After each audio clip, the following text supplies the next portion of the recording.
Film की शुरुआत में हम प्रिंसेस किटाना को अपने फादर किंग जेरोड के साथ देखते हैं, जहां जेरोड अपनी बेटी को एक खास ताबीज देता है और बताता है कि ये उसे खुद राइडन ने दिया था। इसलिए अगर कभी तुम्हारे साथ कुछ गलत हुआ तो राइडन हमेशा उसकी आवाज सुनेंगे। लेकिन यहीं पे उसे बाहर से वॉर शुरू होने की आवाज सुनाई देती है। दरअसल आउटवर्ल्ड का एम्परर शाहरुख खान एडियान पर अटैक कर चुका था, क्योंकि वो सभी रेलम्स को जीत कर उन पर राज करना चाहता है। लेकिन एल्डर गॉड ने रूल बनाया था कि किसी भी रेलम पर कब्जा सिर्फ मॉर्टल कॉम्बैट टूर्नामेंट को जीतकर ही किया जा सकता है, और आउटवर्ल्ड पहले से ही लगातार 9 टूर्नामेंट जीत चुका था। मतलब अगर इस बार भी वो जीत जाते तो इंडियन हमेशा के लिए खत्म हो जाता। इसके बाद शाहरुख खान सीधा किंग जैरेड के सामने आ जाता है, जिसके बाद जैरेड उसके सामने से झुकने से मना कर देता है, और फिर इसके बाद इन दोनों के बीच फाइट शुरू हो जाती है। लेकिन शाहरुख खान बहुत ही ताकतवर होता है और आखिरकार वो जैरेड को मार देता है। तभी छोटी किटाना अपने फादर की दर्द अपनी आंखों के सामने देखते ही रह जाती है, और यहीं से उसकी जिंदगी बदल जाती है। फिर कहानी कई साल आगे बढ़ती है, जहां अब किटाना भी बड़ी हो चुकी होती है और वो अपनी दोस्त जेड के साथ ट्रेनिंग कर रही होती है, और इन दोनों की बॉन्डिंग बिल्कुल बहनों जैसी होती है। अब यहीं पर जेड उसे एक नया वेपन गिफ्ट करती है, क्योंकि वो जानती है कि किटाना कोई नॉर्मल प्रिंसेस नहीं है। लेकिन तभी वहाँ उसकी मदर सिंडेल आ जाती है, जो अब शाहरुख खान के साथ दिखाई देती है। अब यहीं पर सिंडेल बताती है कि टूर्नामेंट शुरू होने वाला है और जल्दी ही अर्थ रियलम भी आउट वर्ल्ड का हिस्सा बन जाएगा।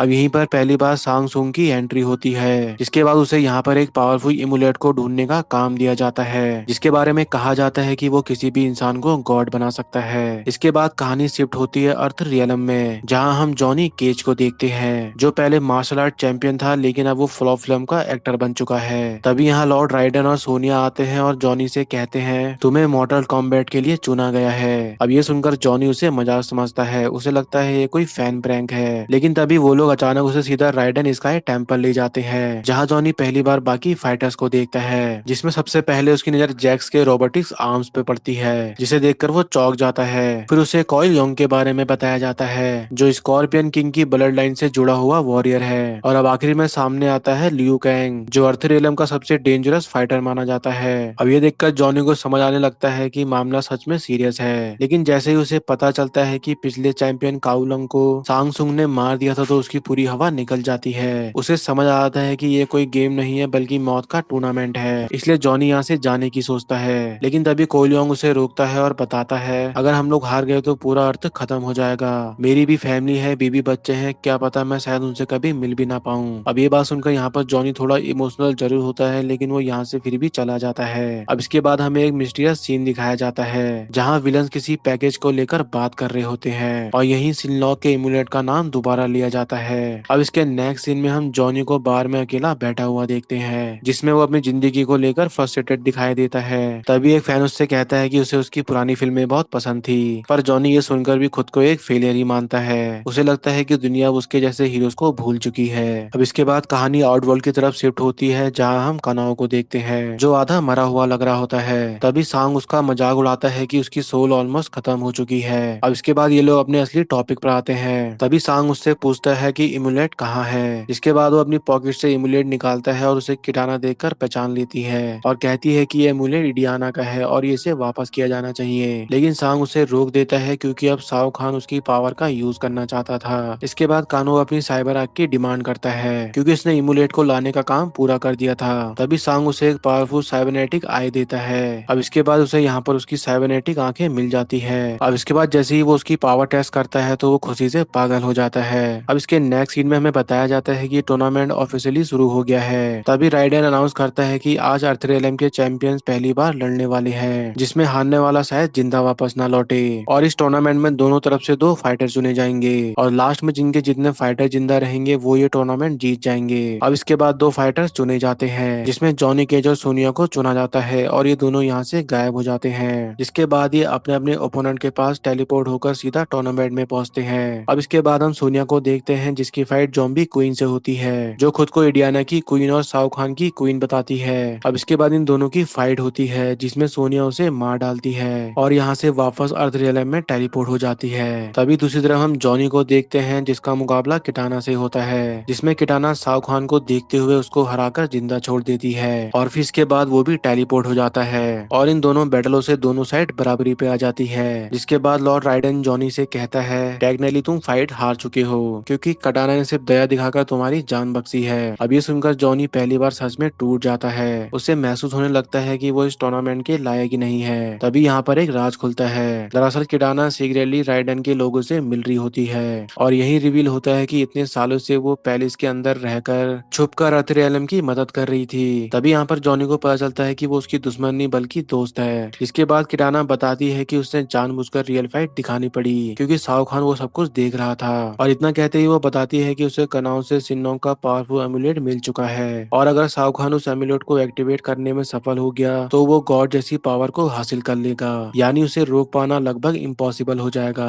अब इसके बाद किटाना यहाँ पर एक इमोशनल रिक्वेस्ट करती है। वो सभी से कहती है कि अगर उनका मुकाबला उसकी दोस्त से हो तो प्लीज वो उसको उतना पेन ना दे और उसकी जान बख्श दे। इसके बाद हम जेड को देखते हैं जिसे पता चल जाता है कि किटाना राइडन की मदद करती है। अब यहीं पर वो उससे पूछती है कि उन्होंने उसको धोखा देकर एनिमी का साथ क्यों दिया। तभी किटाना उसे समझाने की कोशिश करती है और कहती है कि मैं बस एक बड़ी गलती को रोकना चाहती हूँ। तभी दूसरी तरफ जॉनी अकेला बैठा अपने हारने के बारे में सोच रहा होता है क्योंकि पहली बार उसे एहसास हुआ था कि ये मूवी स्टैंड नहीं बल्कि असली मौत की लड़ाई है। अब इसी दौरान इसके पास यहाँ पर लॉर्ड राइडन आते हैं और वो मजाक में उससे पूछते हैं कि क्या उसकी पावर उसकी मैजिक पिल्स की वजह से है, लेकिन जॉनी के पास इसका कोई जवाब नहीं होता है क्योंकि उसके अंदर अभी भी सिर्फ डर बचा हुआ था। जिस पर जॉनी अपने अंदाज में जवाब देते हुए कहता है मेरी ताकत का राज सिर्फ ब्लड सीड है। तभी लॉर्ड राइडन कहते हैं इस प्लेनेट पर बिलियंस लोग हैं लेकिन फिर भी गॉड्स ने उसे चुना। शायद गॉड ने उसके अंदर ऐसा कुछ देखा है जो जॉनी खुद भी नहीं देख पा रहा है। अब ये जानकर भी जॉनी खुद को फिर भी फेलियर ही मान रहा था क्योंकि उसे लगता है कि शायद गॉड ने गलत चॉइस कर ली। अब इसके बाद टूर्नामेंट का दूसरा राउंड शुरू होने वाला होता है। वो कहता है कि इस बार जैक कोई योंग और ल्यू कैंग लड़ेंगे। अब इसी दौरान यहाँ कंग लाओ की एंट्री होती है जो बताता है कि उसे नई जिंदगी दी गई है पर उसका मकसद कुछ और ही है। और इतना कहते ही वो अपने हेड से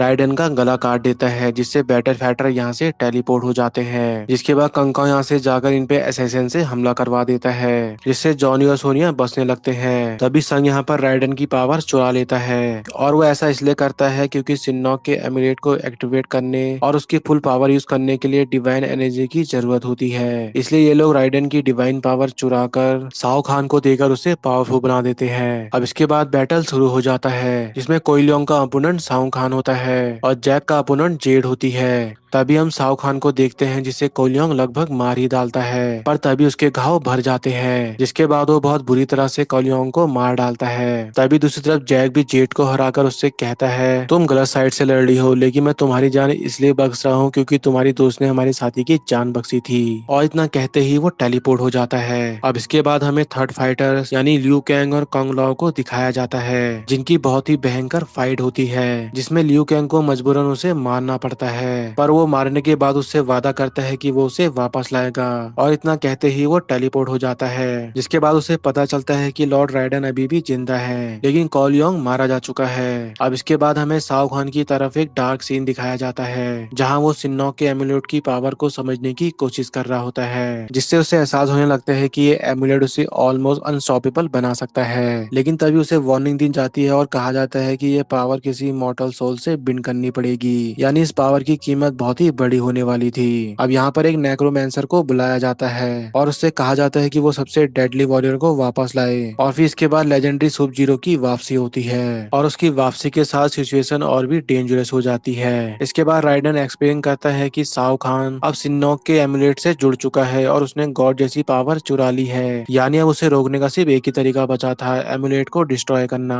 अब इसके बाद जॉनी यहाँ पर तुरंत प्लान बनाता है और कहता है हम पोर्टल के जरिए अंदर घुसकर एमुलेट को डिस्ट्रॉय कर देंगे। अब यहाँ पर किटाना उन्हें बताती है कि पैलेस पूरे मैजिकल सिक्योरिटी से प्रोटेक्ट है और इतना कहते ही वो यहाँ पर इन्हें एक सीक्रेट रास्ता बताती है और कहती है कासल के नीचे एक हिडन टनल है जिसमें ज्यादा गार्ड नहीं रहते हैं, लेकिन प्रॉब्लम ये थी कि वो रास्ता टारकाटानास के इलाके से होकर जाता है। तभी जॉनी स्टाइल मारते हुए कहता है कि अब ये क्या चीज है। अब इसके बाद जब जॉनी पहली बार उस मॉन्स्टर को देखता है तो उसकी हालत खराब हो जाती है। जिसके बाद ल्यू कैंग सीधा टाराकाटाना के लीडर बाराका से बात करने जाता है और वो उसे समझाता है कि साओ खान बस उन्हें एक रेस के घोड़े की तरह यूज करता है। अब ये सुनने के बाद बाराका उनकी मदद करने से मना कर देता है क्योंकि उनके पास कोई आर्मी नहीं थी। तभी जॉनी के अपने एक्टिंग स्टाइल में इसकी काफी इंसल्ट करना शुरू कर देता है जिसे देखकर बाकी लोग उसे रोकने की कोशिश करते हैं, लेकिन जॉनी अब पूरा कॉन्फिडेंस में वापस आ चुका था और आखिर में वो प्राउडली बोलता है I am Johnny fucking Cage. और इसके बाद वो उस मॉन्स्टर से कहता है सामने खड़ा बंदा कोई नॉर्मल फाइटर नहीं है बल्कि अर्थ का एक ग्रेटेस्ट चैंपियन है। इतना कहते ही उस मॉन्स्टर को ताना मारते हुए कहता है एक दिन जब साओ खान हार जाएगा जाएगा तब तुझे एक दिन अपने नाती पोतों को बताना पड़ेगा कि तुझे ग्रेट लियू कैंग से फाइट करने का मौका मिला था, लेकिन तेरी डर के मारे फट गई थी, इसलिए तू लड़ा ही नहीं। अब इतना सुनते ही बाराका फाइनली चैलेंज एक्सेप्ट कर लेता है। अब इसके बाद यहाँ पर जॉनी चौंक जाता है क्योंकि उसने कैंग की जगह उसे चुना था।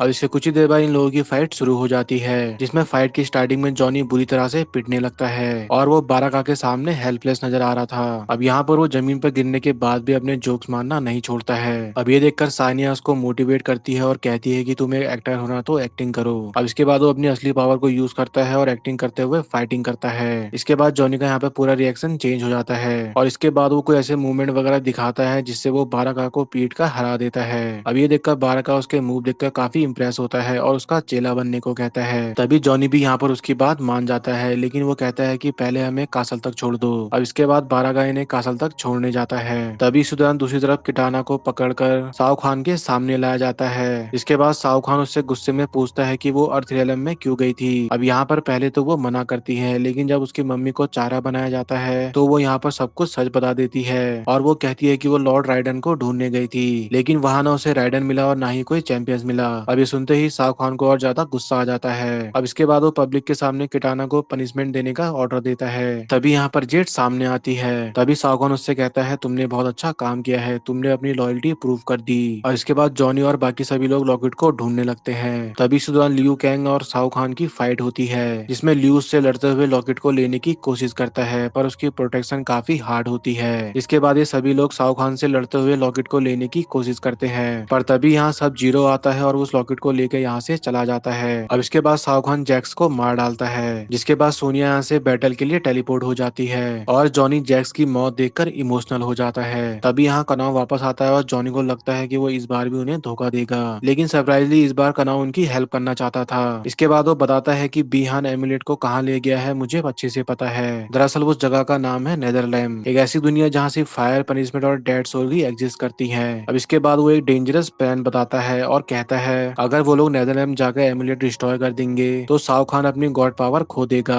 क्योंकि अगर हम लोग वहां जाएंगे तो हो सकता है हम कभी वहां से वापस ही ना आ पाए। अब ये सुनने के बाद भी जॉनी मिशन के लिए तैयार हो जाता है। अब इसके बाद जब ये नेदरलैंड में पहुंचते हैं तो यहाँ पर जॉनी और कनाव को स्कॉर्पियन मिलता है, जिसे कनाव बताता है कि बीनहान सब जीरो अभी भी जिंदा है। इसके बाद सामने आता है हांजो हसासी यानी स्कॉर्पियन, जो अब सिर्फ एक इंसान नहीं बल्कि हेल पावर का मालिक बन चुका है। अब इसके बाद हम जेड को देखते हैं, जिससे संग कहता है कि मैं राइडन को मारने जा रहा हूँ, तुम रेदन रियल में जाकर उन लोगों को मार देना। अब यहाँ पे उसे लग रहा होता है कि जेड भी उसके साथ है। अब इसके बाद हम नेदरलैंड में जॉनी और स्कॉर्पियन को देखते हैं, जो बीहान से लड़ रहे होते हैं, जो कि अब पहले से कई ज्यादा पावरफुल हो गया है। और इसी दौरान जॉनी एमुलेट को हासिल कर लेता है, पर उसे डिस्ट्रॉय करना नहीं आता है। अब इसी दौरान इन पर फिर से हमला हो जाता है, जिसके बाद ये इनसे फिर से लड़ने लगते हैं और दूसरी तरफ कैंग और सानिया किटाना को बचाने की कोशिश करते हैं। पर इसी दौरान साओ खान लियू पर अटैक करता है और लियू कहता है तुम्हारी मौत किसी और के हाथों से लिखी है, लेकिन अब मैं सब कुछ जान चुका हूँ, ये अंत नहीं शुरुआत है। अब इसके बाद हम सानिया को देखते हैं, जो किटाना को छुटा देती है, जिसके बाद साओ खान उसे हराकर राउंड जीत जाता है। लेकिन तभी यहाँ पर किटाना साओ खान की संतुलन को ठुकरा देती है और खुद एक प्लेयर बन जाती है, जिसके बाद वो उससे फाइट करती है। तभी दूसरी तरफ जेट, कनाव, स्कॉर्पियन बीहान पर हमला करते हैं, जिसके बाद जॉनी फाइनली अपनी पावर अनलॉक करता है और बीहान पर अटैक करता है और इसके टूटते ही साओ खान भी कमजोर हो जाता है। तभी हम राइडन को देखते हैं, जिसे उसकी पावर वापस मिल जाती है और वो ठीक होते ही सांग पर अटैक करता है। अब यहाँ पर ये मरा या नहीं ये तो हमें नहीं दिखाया जाता है। अब इसके बाद हम किटाना को देखते हैं, जो साओ खान को मार डालती है और इसी के साथ वो यहाँ पर अपना पिता का बदला लेते हुए यहाँ की रानी बन जाती है। फिर इसके बाद हमें पता चलता है कि आउटवर्ल्ड ऑफिशियली डिफीट हो चुका है और अर्थ रियलम अब बच गया है, लेकिन प्रॉब्लम अभी भी खत्म नहीं हुई है, क्योंकि इनके कई चैंपियंस मारे जा चुके हैं। तभी कनाव नेक्रोमैंसर को लेकर आता है और कहता है डेड फाइटर्स को वापस लाने में ये हमारी मदद करेगा, जिसके बाद ये लोग अपने दोस्तों को बचाने के लिए निकल जाते हैं। तो दोस्तों अगर आपको ये मूवी पसंद आई हो तो वीडियो को लाइक और चैनल को सब्सक्राइब कर लेना। मिलते हैं नेक्स्ट वीडियो में।